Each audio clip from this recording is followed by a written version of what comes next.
Je te souhaite une nouvelle fois la bienvenue sur cette vidéo et aujourd'hui on va parler précision. Normalement la semaine précédente tu as pu faire un test du planning qu'on avait organisé, réfléchi ensemble avec ces vidéos.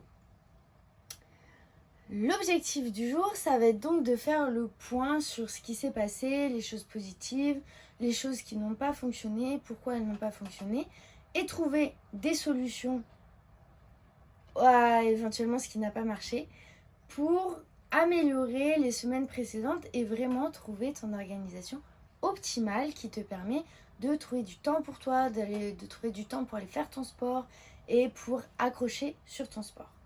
Avant d'aller plus loin, je tiens à préciser que si tout n'a pas fonctionné, c'est normal. Et c'est pas une raison pour vouloir abandonner, pour se dire que ça ne marchera pas et que vous n'en êtes pas capable. C'est tout à fait normal. Vous changez des habitudes, vous êtes à la recherche d'un nouveau quotidien. Ça demande du temps, ça demande de la réorganisation et voilà, c'est tout à fait normal. J'insiste là-dessus. Excusez-moi, je vais la faire sortir. Normalement, elle vient pas m'embêter. Donc la vidéo va se séparer en deux parties. La première partie, on va vraiment se concentrer sur le planning, sur l'organisation. Et la deuxième partie, on va parler un petit peu plus sport. Qu'est-ce qui s'est passé à ce niveau-là? Pour commencer, je vais t'inviter à reprendre les notes que tu as prises dans la semaine, si tu en as prises comme je te l'avais conseillé. Et la deuxième mission, encore une fois avant de rentrer dans le vif du sujet, avant de commencer, ça va être de noter dès à présent 3 gratitudes, 3 choses positives que cette semaine a amené, que cette nouvelle organisation a apporté. Et même si tout n'était pas parfait, que tout s'est pas passé comme prévu, qu'est-ce que ce changement a amené de positif? Parce qu'il y a forcément des petites choses. On va directement attaquer sur la première partie, planning, organisation. J'ai une liste avec moi de petites questions que je vais t'amener et éventuellement détailler. Donc la première question, c'est quel élément voudriez-vous garder pour la prochaine semaine? Qu'est-ce que vous avez essayé en fait cette semaine qui vous a convaincu et que vous voulez garder donc sur les prochaines semaines, sur votre organisation en fait générale, dans votre quotidien à partir de maintenant. Tu peux prendre le temps de mettre pause sur la vidéo pour prendre le temps de noter ce qui te vient quand je pose la question. Moi, ça me paraît intéressant de noter, même si tu vas pas dans les détails tout de suite, de noter ce qui te vient spontanément. Voilà, parce que ça va être les choses les plus représentatives en fait et les plus intéressantes qui vont sortir dès le début. Quand on commence à réfléchir, en général, on commence à changer un petit peu d'axe et c'est pas forcément les bonnes choses qui vont sortir. Donc, n'hésite pas à noter quelques mots qui te viennent maintenant, vraiment les choses importantes, l'essence qui arrive maintenant et plus tard peut-être aller un petit peu plus loin si tu en as envie. Je passe donc à la deuxième question qui est relativement similaire mais dans le sens contraire. La question c'est lesquels de ces éléments au contraire vous ne voulez pas garder pour les prochaines semaines? Maintenant qu'on a vu ce qu'on avait envie de garder, il y a peut-être des choses que tu as essayées dans les outils que je t'ai proposés ou dans les idées que toi tu as pu avoir qui n'ont pas forcément matché avec ta façon de faire, matché dans ton organisation, dans ton quotidien. Donc lesquels c'est et comment pouvez-vous faire du coup pour ne plus avoir ces éléments-là. Si c'est des éléments de votre quotidien que vous vous êtes rendu compte en fait cette semaine avec cette nouvelle organisation, vous ne vouliez plus, ben comment vous pouvez faire pour vous débarrasser de ces éléments-là? Ça peut être des petits trucs cons de perte de temps ou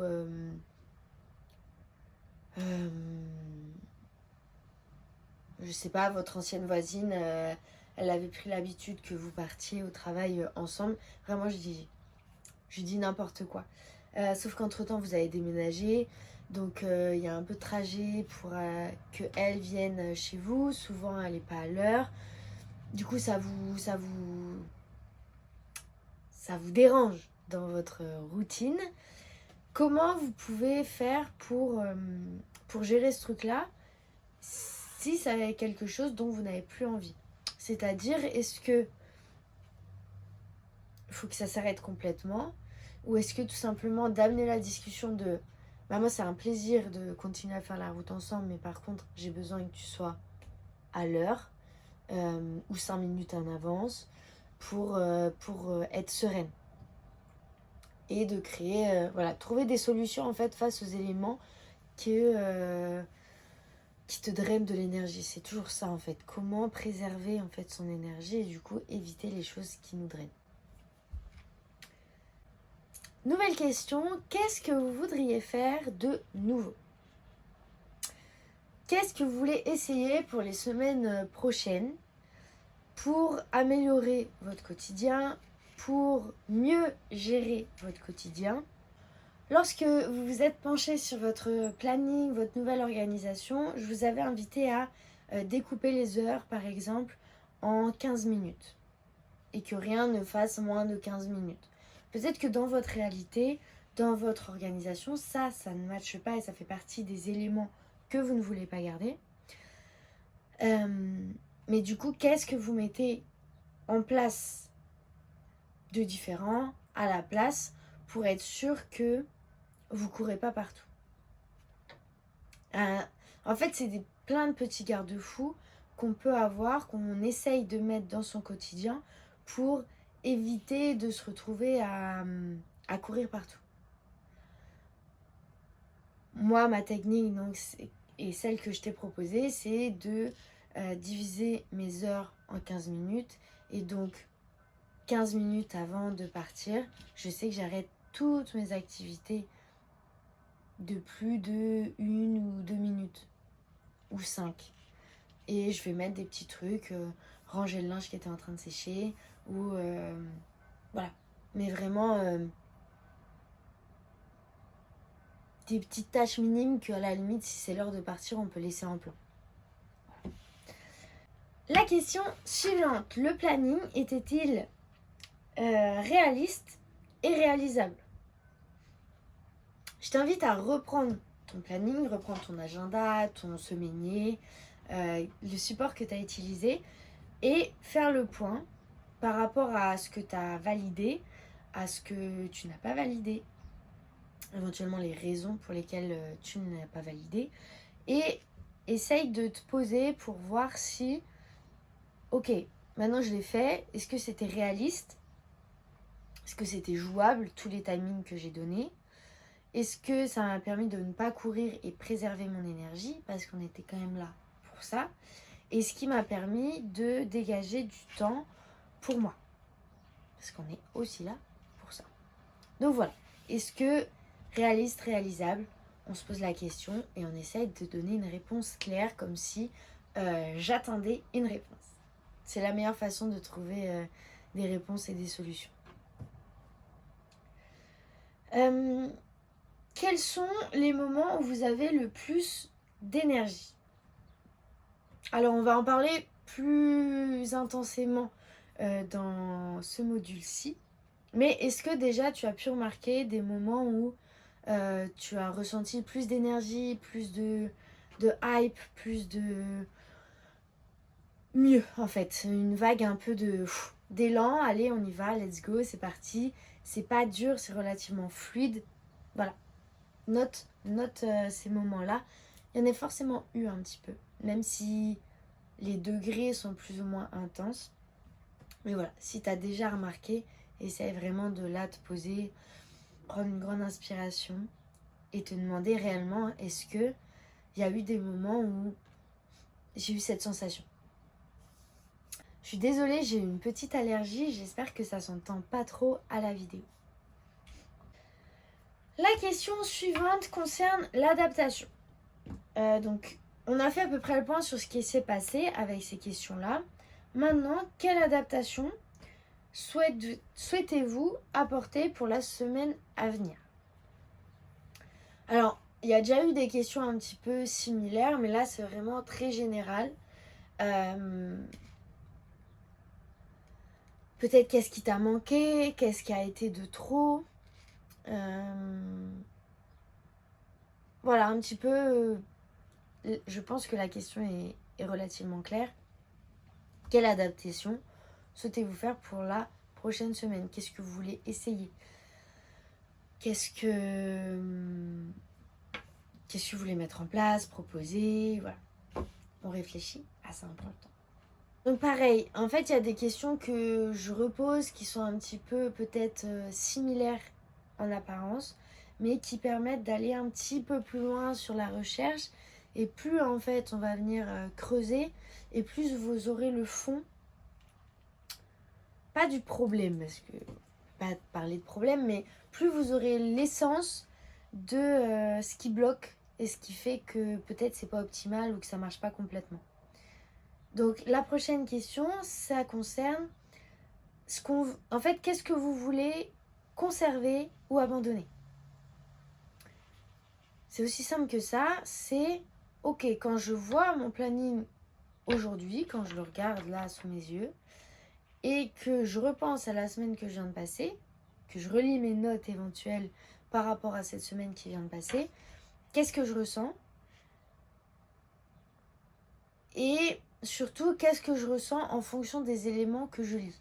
En fait, est-ce que d'avoir essayé, je sais pas, le drive, ça t'a procuré un soulagement? Ou est-ce qu'en fait, ça a été hyper lourd? Par exemple, si je te reprends cet exemple-là, parce que ça a été mon cas, je voulais plus faire mes courses toutes les semaines en supermarché, je supporte pas ça. Ça me prenait énormément d'énergie, j'avais plus envie. Donc pendant 6 mois, j'ai fait un drive tous les 3 mois, à peu près. En fait, le drive, ça me gonflait parce que je ne sais pas pourquoi, le numérique et moi, ça fait deux. Donc ça se passait jamais comme il fallait. J'avais pas les produits que je cherchais, alors que quand j'allais en magasin, je les trouvais. Donc en fait, il y avait de l'idée, mais c'était pas optimal. Et donc là, depuis 2 mois, je dirais, eh ben, je fais toujours mes courses 3 fois par mois en supermarché. Mais par contre, je vais en magasin. Parce que par rapport au drive et à toutes les emmerdes que j'ai avec ce genre de choses, c'est quand même moins énergivore d'aller dans le magasin.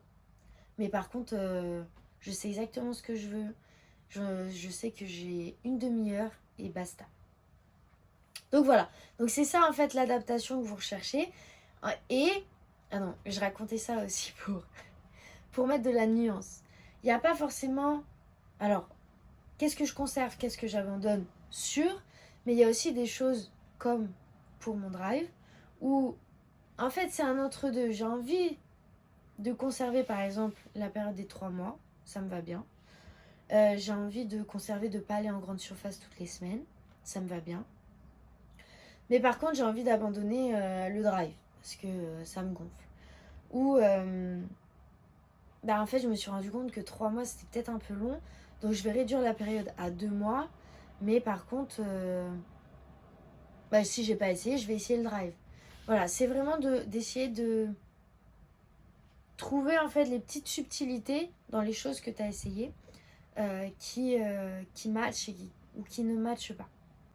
Donc là, on a parlé des points relativement pragmatiques, terre à terre, où on parle vraiment des faits, de ce qui a été mis en place, du planning, etc.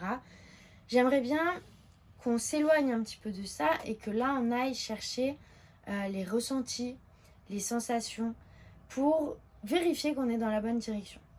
Donc la première question, c'est vous êtes-vous sentie différente? Que ce soit tout le temps ou à certains moments précis. Et surtout, quelle différence vous avez ressentie? Est-ce que vous avez été plus sereine, plus heureuse? Ou à l'inverse, moins sereine? En fait, la question, il faut vraiment qu'elle nous permette de savoir est-ce qu'on est dans la bonne direction ou pas. On est ici, si je ne me trompe pas, pour te remettre en priorité, et te permettre de dégager du temps pour toi. L'objectif de se remettre en priorité, globalement, c'est quand même de se sentir mieux et de retrouver de l'énergie. Pour soi, pour faire des choses, pour vivre, pour s'émanciper, pour être épanoui, pour plein de choses. Donc si ce nouveau planning, cette nouvelle organisation te procure plutôt des sensations négatives, il faut les mettre à jour et il faut comprendre pourquoi. Donc voilà, essaye de répondre à cette question-là. Est-ce que tu t'es sentie différente sans que ça soit tout le temps? Mais est-ce qu'il y a eu des moments où tu as eu le sentiment que ça te servait ou ça te desservait? Pour prendre un exemple, j'ai un groupe d'amis entrepreneurs avec qui on a créé un groupe top 3. Donc tous les jours, on partageait nos tops, nos objectifs de la journée. Et à un moment donné, en fait, il y a une personne de ce groupe-là qui ne s'est pas retrouvée dans ce fonctionnement-là parce qu'en fait, ça lui mettait la pression, que quand elle n'arrivait pas, elle se sentait mal. Et donc, elle a quand même réfléchi à se dire, ok, le fond n'est pas le problème parce que j'aime ce groupe, il m'apporte plein de choses, il me drive, il me permet de ne pas être seule dans mon quotidien d'entrepreneur. Mais par contre, ce petit point-là de ces tops, de ces objectifs, ne me correspond pas. Donc elle est passée plutôt en fin de journée, en gratitude, voilà ce que j'ai fait et dont je suis contente. Et c'est un peu ça que je veux amener avec cette question-là, c'est ok, il y a peut-être des moments où ça t'a fait plus stresser qu'autre chose, mais auquel cas, et ça amène la question suivante, qu'est-ce qui a amené ça que tu peux changer pour la semaine prochaine, pour les semaines à venir, et qu'est-ce qui au contraire peut-être t'a apporté de la sérénité et du bien-être. Donc ça c'était la grande question, ressenti, sentiment, direction. Est-ce qu'on est dans la bonne, est-ce qu'on est plutôt dans la mauvaise? Qu'est-ce qui fait qu'on est dans la bonne ou dans la mauvaise? Voilà, essaye de trouver en fait 3 points, que ce soit dans un sens ou dans l'autre, qui t'indiquent que tu es dans la bonne direction. Et si c'est ton ressenti, 3 points qui t'indiquent que tu es dans la mauvaise direction. Et vraiment expliquer pourquoi. Pour les prochaines questions, on est toujours un petit peu dans la même vibes. L'idée, c'est de définir, par exemple, qu'est-ce qui nous encourage à continuer? Qu'est-ce qui est une victoire cette semaine et qui te fait te dire, ok, semaine prochaine, même si c'était pas optimal, j'ai envie d'y retourner et j'ai envie d'améliorer et j'ai vu que ça pouvait me faire du bien et let's go. La question suivante, c'est qu'est-ce qui vous a fait le plus de bien, justement? Dans ce nouveau planning, qu'est-ce que vous avez intégré qui a changé par rapport à avant et qui vous a fait vraiment du bien? Est-ce que par exemple c'est la séance de sport où après vous vous sentiez fatigué, prête à dormir, du coup vous avez bien dormi après? Est-ce que c'est le fait d'avoir pris 5 minutes pour faire une respiration profonde, relâcher un petit peu? Est-ce que c'est le fait de ne pas être allé au supermarché? Est-ce que, voilà, notez qu'est-ce qui t'a fait du bien. Et si tu as une grande liste, fais une grande liste, on y va. C'est le moment en fait où on se projette en fait et on comprend pourquoi on fait ça. Parce que ce sera pas forcément toujours facile, toujours naturel. Et ça va être des petites choses qui vont t'aider à te dire, ok, en fait, j'ai déjà vécu ça, je sais que c'est possible et par quels moyens, donc je refais. Et la dernière question, c'est quand est-ce que vous vous êtes senti le mieux? Vous avez noté qu'est-ce qui vous avait fait du bien, donc normalement vous avez à peu près la zone. Et du coup, qu'est-ce qui a précédé ce sentiment de « Ah, là je suis bien », ce sentiment peut-être de sérénité, ce sentiment d'énergie, ce sentiment de vie, d'épanouissement, voilà. Celui que tu veux, le ressenti que tu as eu. Et quand est-ce qu'il est arrivé? Qu'est-ce qui s'est passé avant? Qu'est-ce que tu as fait avant pour que tu ressentes ça? C'est en fait ce qui va te donner l'activité ou les occupations qui aussi te font du bien et qui te régénèrent et que tu dois essayer de mettre davantage dans ton quotidien pour te sentir en force. Sur le côté organisation, planning, on a fait à peu près le tour. N'hésite pas à mettre une petite pause si tu veux reprendre un petit peu les questions, finir ce que tu as commencé, peut-être approfondir un petit peu plus. Et on va passer à la partie sport. Pareil, globalement, ça va être un petit peu le même type de bilan. Je vais te poser quelques questions, essayer d'approfondir, te donner des exemples pour que tu comprennes un petit peu mieux où je veux t'emmener. Et voilà, tout simplement. Donc, on est parti pour la première question. Très simple, tout simplement, combien de séances tu as faites et quel type? Qu'est-ce que tu as essayé cette semaine? Dans cette question, tu peux aussi rajouter combien de séances tu avais organisées, tu avais planifié et combien de séances tu as réussi à faire. Cette question peut encore en entraîner une autre, puisque si tu n'as pas fait toutes les séances, la question c'est qu'est-ce qui a fait que tu ne les as pas toutes validées? Est-ce que ton planning de temps pour toi, de séances était trop intense pour une première semaine? Il y avait trop de choses et du coup, t'as pas trouvé autant de temps que tu l'espérais pour ça. T'as été trop optimiste par rapport au temps que tu aurais, à l'énergie que ça te prendrait, aux potentielles courbatures que tu as eues et du coup il a fallu que tu aménages. Est-ce que les activités en fait que tu avais choisies étaient trop répétitives et tu as envie de varier? Vraiment faire voilà, un état de qu'est-ce qui s'est passé entre ma planification et la réalité? Est-ce que c'était irréaliste comme planning? On revient un peu sur la question, première question de la première partie. C'est souvent moi ce que j'ai remarqué dans mon activité, notamment en coaching spécialisé sur la partie sport. Au début, en fait, on a souvent envie on se reprend en main, c'est le moment, donc faut y aller, faut avoir un objectif et il faut avoir... c'est le moment qu'on est motivé, donc on en met plein, en fait. Et j'essaie au maximum de mettre garde face à ça, parce que c'est souvent l'erreur et c'est souvent ce qui décourage.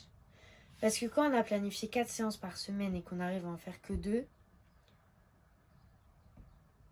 on se sent souvent pas super bien, pour pas dire très mal.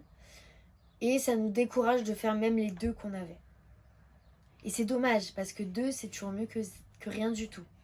Du coup, moi, je préfère, et je t'invite à le faire, et à réfléchir comme ça, à te dire, ok, on commence petit, on essaye 2 séances par semaine.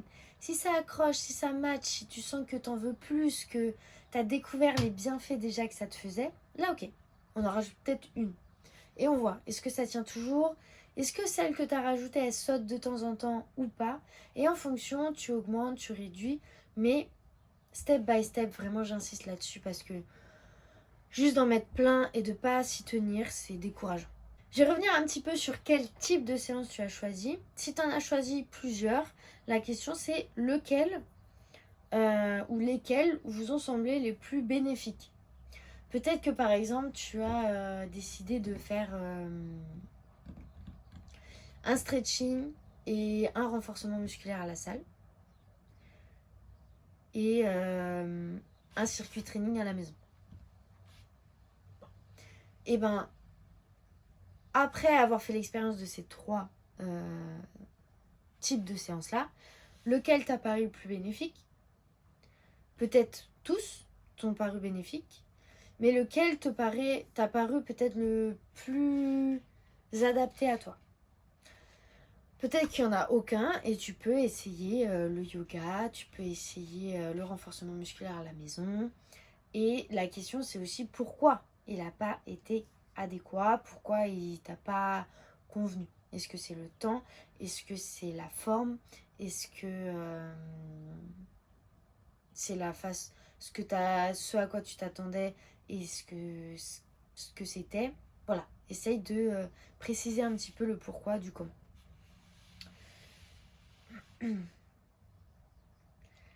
Les questions suivantes, c'est une nouvelle fois sur le ressenti, sur le sport, ça va être très important. La question, c'est comment tu t'es senti avant le sport, avant la séance, avant l'entraînement, et comment tu t'es senti après. Tu l'auras remarqué, je ne fais pas juste une question générale, comment tu t'es senti, parce que souvent, les bénéfices arrivent après. Et c'est ça d'ailleurs qui est dur, c'est que la motivation, et même pour moi qui en fais depuis 8 ans et qui est assidu, qui connaît les bénéfices, des fois c'est dur. Et donc, c'est difficile de dire si vraiment on ressent du mieux ou pas du mieux, parce que souvent avant, on n'est pas motivé, on est fatigué après le boulot, donc ouais, ça fait un peu corvée. Et comme notre cerveau est bien fait, c'est souvent ça qu'on enregistre. Donc, comment tu t'es senti avant et comment tu t'es senti après? Parce qu'après, tu as toutes les hormones qui font effet, tu as le fait d'être fier de toi parce que tu l'as fait. Il y a plein de choses qui viennent souvent créer plutôt un état positif. Et ça permet également de faire un avant-après. Et voir, ok, peut-être qu'avant tu te sentais super bien et que tu t'es senti super bien après aussi. Peut-être qu'avant tu te sentais fatigué et qu'après t'étais fatigué mais c'était pas la même fatigue et a été plus agréable. Peut-être que tu te sentais énervé avant et après tu te sentais super bien. Et peut-être aussi que tu vas te rendre compte que les activités que tu avais choisies sur les moments correspondaient pas forcément. Par exemple, si je suis énervée et que je viens faire une séance de stretch, alors ça me fera peut-être du bien quand même, mais c'est peut-être pas la séance qui va le plus t'apporter de bénéfices. En général, quand on est énervé, on a plutôt envie de relâcher, extérioriser. Cette envie un peu de secouer, de taper dans quelque chose, de forcer, en fait, voilà, un peu cet état de... J'ai pas trop les mots, mais j'espère que tu vois ce que je veux dire. Et je passe pas pour une folle. Et donc, le stretching, ça apporte pas du tout ça. Et peut-être que quand tu es dans cet état-là, c'est plus adéquat, c'est plus adapté de faire une séance de renfo, de cardio hit, parce que au moins, ça t'oblige à respirer et tu t'expulses en fait cette énergie. Tu l'évacues par le mouvement, parce que tu donnes, parce que tu as chaud, parce que ça bouillonne à l'intérieur de toi et un peu comme une cocotte minute, c'est-à-dire que t'es fermé, t'es en colère, tu veux retenir parce que t'as pas envie que, je sais pas, ton conjoint, quand tu rentres à la maison, il se prenne ça dans la gueule, ou bah il y a les enfants, ou juste c'est pas ton genre. Et en fait, le sport, ça permet d'extérioriser ça. Donc ça peut être intéressant aussi de réfléchir à comment tu te sentais avant, quelle séance t'as faite, comment tu t'es senti après. Mais en fait, cette donnée-là, elle va te permettre du coup de te dire soit j'ai pas aimé la séance, soit elle n'est pas adaptée à la sensation que j'avais avant. Et du coup, peut-être qu'il faut que j'adapte. Ça, on n'en a pas parlé dans l'adaptabilité, mais ça va venir aussi sur la gestion des émotions dans le module 3. Comment en fait utiliser le sport avec ça et comment justement utiliser le sport au service de la gestion de ses émotions. On verra ça plus tard. Donc là, vous avez les prémices, mais on ira un petit peu plus loin. On continue. Voilà, j'ai pris les devants. La question suivante, c'est l'activité que vous avez choisie, vous a-t-elle plu? Et était-elle adaptée à vos envies et besoins? Donc, je vais pas vous refaire tout le speech. Globalement, c'est ce que je viens de dire. Est-ce que donc déjà vous avez apprécié la séance en elle-même? Par exemple, on peut aimer le yoga, mais il y a des jours où ça marche pas. Par exemple, c'est mon cas. J'aime bien aller au yoga, mais il y a des fois où je trouve toutes les positions hyper désagréables, j'arrive pas à tenir en place, je reprends mon souffle comme si j'étais en train d'agoniser pendant toute la séance. C'est pas agréable et j'aurais juste envie de partir. Donc ça peut être juste le moment qui n'était pas adapté parce que on n'était pas dans l'énergie adéquate pour ça et on avait besoin d'autre chose ou envie d'autre chose. Ou alors c'est foncier vraiment cette activité, pareil par exemple le yoga, je débecte cette activité et je veux pas en entendre parler. Et auquel cas, bah tu sais que c'est pas vers ce genre d'activité que tu vas t'orienter les prochaines semaines. La question qui suit est relativement bateau. C'est simplement, est-ce que vous voudriez essayer une autre activité la semaine prochaine? Est-ce que vous voulez tout essayer pour être sûr de voir que ce que vous avez choisi et ce que vous avez validé à l'instant correspond vraiment à ce que vous voulez, ou est-ce que vous voulez tout essayer et ensuite faire votre choix? Ça, vraiment, faut explorer. C'est le moment. C'est le moment, c'est le moment, c'est le moment. On explore, on découvre. Parce que c'est important d'adhérer. Vraiment, j'insiste là-dessus. D'adhérer à ce qu'on fait, à ces séances, à ces moments pour soi. Sinon, ça n'a vraiment aucun intérêt. Une fois que vous aurez fait vos choix ou non, là, ce sera intéressant d'essayer d'être régulière et d'avoir une progression. Parce que c'est aussi là que la motivation, elle va arriver, quand vous allez voir que chaque semaine, ça évolue, que ça avance, que ça s'améliore. Donc voilà. Mais pour le moment, on peut tout essayer et après faire son choix. Question suivante, c'est qu'est-ce qui fonctionne pour vous dans la semaine que vous avez essayé? Toujours au niveau du sport, le reste, on a fait le point. Qu'est-ce qui a fonctionné pour vous? Qu'est-ce qui vous a fait du bien? Parce que peut-être que vous avez fait les séances, mais peut-être que ça vous a donné envie de rajouter de la marche, de rajouter d'aller au travail à vélo, de rajouter d'aller faire des balades avec vos enfants, de rajouter une salutation au soleil le matin. Je ne sais pas, mais peut-être que vous avez rajouté d'autres choses autour, des petits soins pour la peau, des massages, voilà, des petites choses qui vous ont fait du bien et que vous voulez peut-être garder aussi. La, la prochaine question, en fait, elle lance déjà un petit peu le sujet du module. C'est les horaires que vous avez choisis. Sont-elles adaptées? Vous semblent-elles adaptées, cohérentes par rapport à vous? Peut-être que dans les sensations que vous avez eues, les ressentis, les expériences, la motivation ou non, il y a l'horaire qui a aussi impacté. C'est d'ailleurs une grosse partie de notre module, puisqu'on va travailler sur les cycles.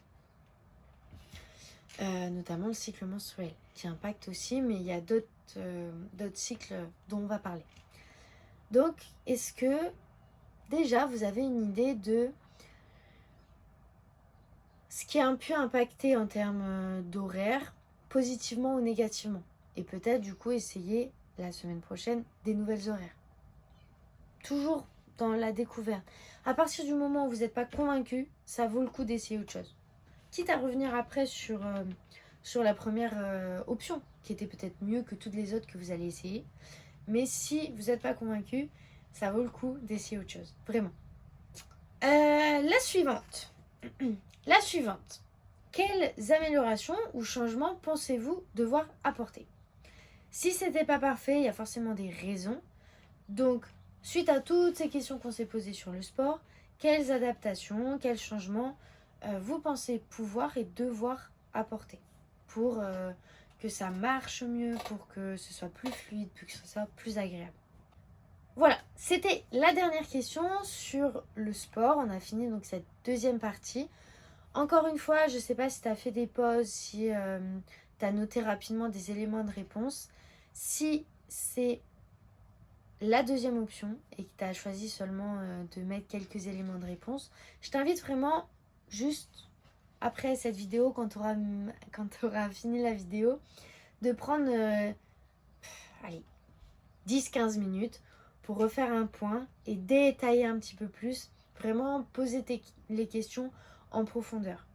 Pour que ça marche encore mieux, n'hésite pas à vraiment prendre 2-3 grandes inspirations, oxygéner le cerveau, te poser là maintenant et poser une intention.